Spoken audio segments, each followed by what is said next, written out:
Dans une précédente capsule vidéo, nous avons étudié le comportement de la fonction polynôme du second degré relié à l'évolution de la valeur du coefficient a. Dans celle-ci, nous allons étudier le comportement donc, de cette même fonction polynôme du second degré, mais en jouant sur les valeurs de b et de c.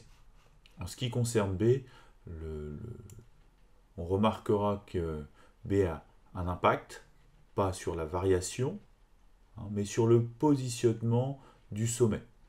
Je vous rappelle que le sommet se situe ici.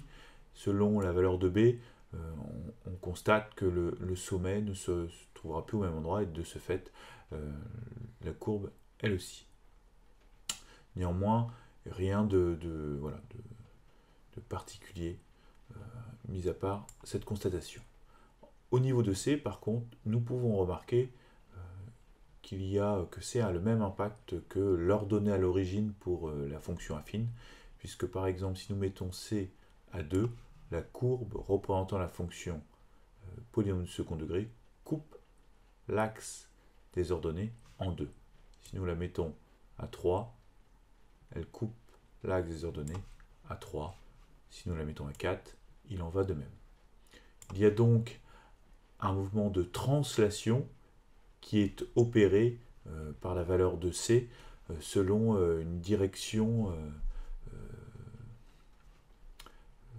identique à celle de l'axe des ordonnées.